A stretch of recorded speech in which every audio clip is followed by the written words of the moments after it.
College Basketball Recruiting Weekly. We're back.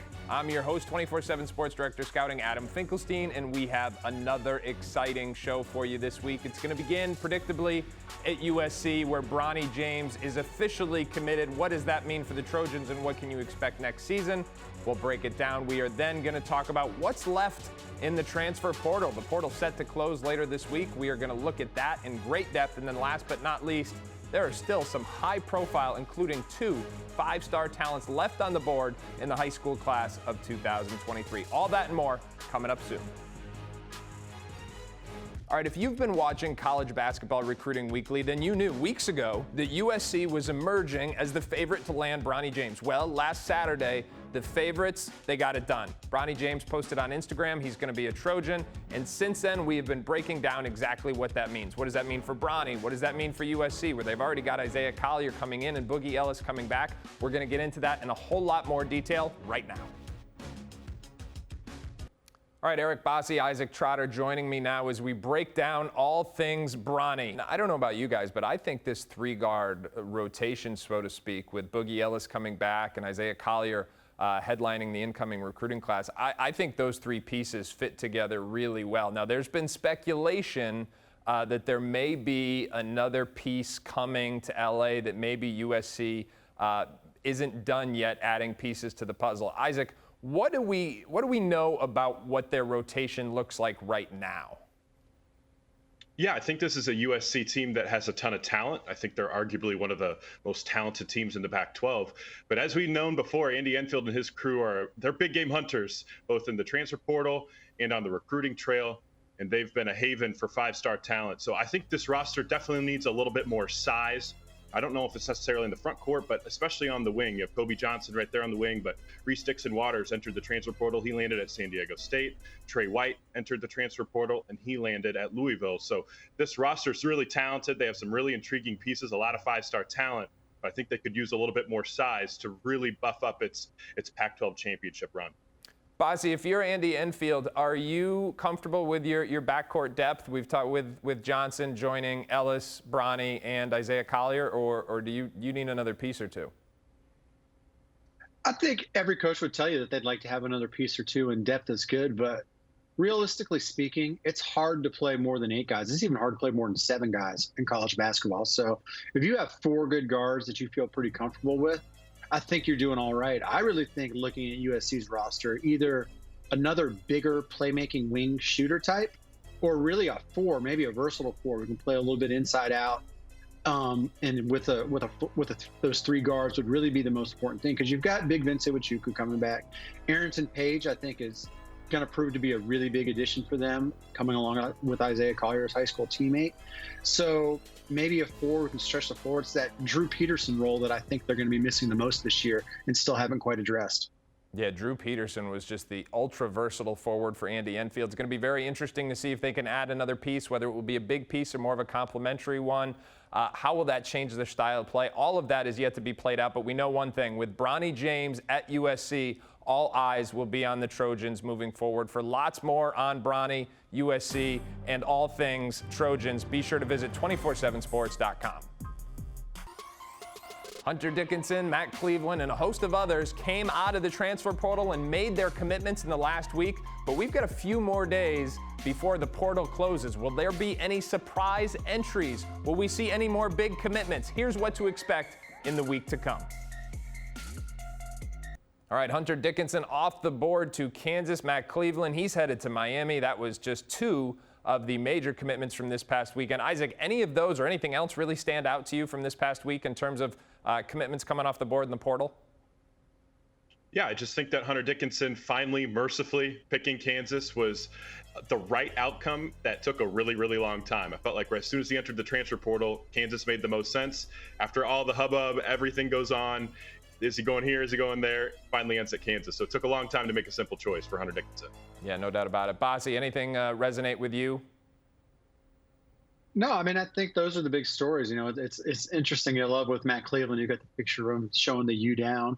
That's been surfacing around on Twitter. Everything is good. But, you know, he sure fits right in with the kind of guy that's going to play really well in Miami. They like those kind of big inside-out wings. I wouldn't be surprised if he even ends up playing a lot of 4 for them. But good fit for him and should be able to do something right away there. Yeah, and Matt Cleveland is one of those guys that, if we look at some of the NBA draft prospects that started trending last year, a lot of them were after they came out of the portal and found a better fit. Matt Cleveland would not at all surprise me if he was next year's version of that. Also, Clemson with a big one in terms of getting Joe Girard from Clemson. Now, not from Clemson, he's going to Clemson, from Syracuse. Now, there are a variety of players still on the board and numerous programs looking to make some big additions. Bossi, I'm going to start with you. Grant Nelson. What do we know about this guy? Yeah, Grant Nelson out of North Dakota State. He's a guy that I was actually able to go out and watch in person this winter when he came into play at Kansas City. He's 6'10", 6'11", athletic. He can shoot outside a little bit, even though his percentages aren't great. He's in the transfer portal and in the NBA draft. From what I have heard, it sounds like he's leaning hard towards staying in the NBA draft right now, but he also needs to hear that he's going to get drafted high enough. If he's not in the draft, the one school that I would keep a close eye on is Arkansas. They keep coming up over and over for him, and even before he had hit the portal, they were coming up as the team to watch if he was going to do so. All right, rapid fire style here from Toledo. We've got R.J. Dennis. Isaac, what do we know about R.J. Dennis?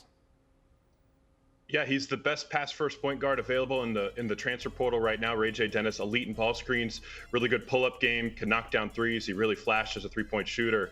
This is shaping up to be a Midwest battle. Illinois and Indiana both have vacant spots in that backcourt, and I think both of these two teams have great sells for him, great NIL. So we'll see which one he picks. I think his path to a huge role at Illinois is pretty sustainable, but if he wants to share a backcourt with Xavier Johnson, that'd be a very, very intriguing backcourt for Mike Woodson and the Hoosiers. All right, another good one on the board, and that is Tyron Lawrence from Vanderbilt. Bossi, and our trips to the Nashville office, have you checked this guy out? Yeah, I actually know Tyron Lawrence all the way back to his days in high school when he spent a year at Sunrise Christian on his prep year. He's a guy who's a good-sized guard, can play a little bit the one, a little bit the two, just very, very versatile. He's another guy who is in the draft and needs to make a decision of stay in the draft or head somewhere else via the portal. Auburn came up immediately for him when he hit, but I'm not sure that's going to happen. Georgia's been another trending name, but I really think he's a guy that I think might have a couple schools nibbling around in the background that we don't know about yet. So I would maybe see a surprise decision from him from a school that we haven't heard mentioned. Well, you mentioned his prep school year. His prep school coach is now on staff at Texas Tech, so maybe something to watch there. Last but not least, Isaac. Let's start with my pronunciation. Aziz Badengo. How'd I do? That works for me. And Aziz Badengo is a great role player. I think you really love his activity on film. Elite hooper. I think you see his jumping ability just pops off the page. Great shot blocker. One of the best dunkers in college basketball this year. Had the most dunks in the country. And if you're a five-man, if you're needing a five-man, Badengo is one of the top options there. Great roller. Really good in pick and rolls, really good defender, and more importantly, he just wants to be a role player. And I think a lot of guys in the transfer portal want to be stars. Badengo is fine accepting a role for a really good team, and he'll impact winning wherever he goes. Cincinnati, Duke, those have openings there. There's a lot of different places, especially Cal now too, with his former coach now at Cal. That's another one to watch for Badengo. All right, and finally, I want to give a shout out to Jordan Dingle, who lit the Nets on fire in 3 seasons at Penn. He withdrew during that COVID year, so a lot of people thought he was going to play his senior year for the Quakers. Entered the portal and the NBA draft. He is a volume shot maker with a big, strong body. A lot of speculation that Kentucky could be the favorite because his father played for John Calipari at UMass. I would also point out that when Rick Pitino played, his Iona team played Penn to start the season. Although Dingle wasn't in the lineup, he made a point of saying he was a pro. St. John still needs a couple of guys. Are they someone to watch? Either way, this is one of the best shot-making, scoring guards still left on the board in the portal. So keep an eye on Jordan Dingle if he elects to withdraw from the NBA draft. All right, for a look at the top 10 transfers left on the board, visit 247sports.com or check out that graphic right there. Bronny James may be off the board, but we still have a pair of 5-star prospects left uncommitted in the class of 2023. It begins with Ron Holland, who is now number 1 in the national class. He was previously committed to Texas, decided to open it back up. And then Mackenzie Mgbako, who was previously committed to Duke. Where will these two high-priority targets end up? Our group breaks it down. All right, now two of the best players left on the board, ironically, are not transfers. They're high school players. Ron Holland, Mackenzie Mgbako, both have reopened their recruitment. Isaac, I'm going to start with you for the newly crowned top-ranked prospect in the class. If you disagree, keep it to yourself. What do we know about Ron Holland and where he is at this moment? Yeah, as of Monday afternoon, there's a lot swirling with Ron Holland. I think a lot of people, as soon as he asked out of Texas, assumed that Arkansas was a logical landing spot for him. Jordan Walsh potentially staying in the 2023 NBA draft opens the door, and he just fits of what everything Arkansas is about. Long, athletic, just plays so hard, two-way player. But I think there's a lot of stumbling blocks for something like that to potentially materialize. I think the G League is a very, very interesting option for him.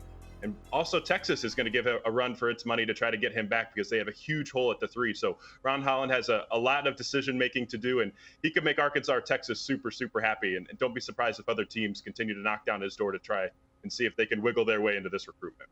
Man, this is a guy who I just really think is tailor-made to help impact winning in college basketball. So selfishly, I hope we see him there. Bossi, Mackenzie Mgbako, he is taken his visits. He has got everybody guessing, but what do we know at this point? Yeah, so Mackenzie Mgbako, after opening things up from Duke, our 5-star forward in the 2023 class, he's seen St. John's now officially. He's seen Kansas. He's seen Indiana. I mentioned last week on our message boards that based on the intel I was getting, I was going to be mildly surprised if he did visit Louisville, and especially when they got Trey White over the weekend. I thought that would minimize it, but as of today, it does look like he is indeed going to take that Louisville visit. Late last week, there was a significant amount of buzz for Kansas and them being really, really strong in this process, while Mackenzie and those around him have been pretty quiet. I do think Kansas is in pretty good shape. Them backing off of Jalen Tyson and letting him go to Cal without too much of a fight, despite having him on campus, was perhaps an indicator of how they feel. But, you know, Indiana, St. John's, and potentially Louisville can all make great sells here. So while it may seem that Kansas has a slight lead, this thing is far from done. And any lead by any program, whether it was Kansas, Indiana, whoever, would be minimal at best at this point. And Kansas also returning KJ Adams. They've just gotten Hunter Dickinson, so certainly some competition in the front court there. But I tell you what, we've got some exciting news on the 24/7 Sports channel coming up this week with a pair of live announcements, including Donnie Freeman, who will make his commitment live this Thursday on the 24/7 Sports channel. Once again, everybody, thanks so much for watching. We're going to be back with you next week. And until then, be sure to stay locked in on 247sports.com and the 24/7 Sports channel, where we're going to have a pair of announcements this coming week.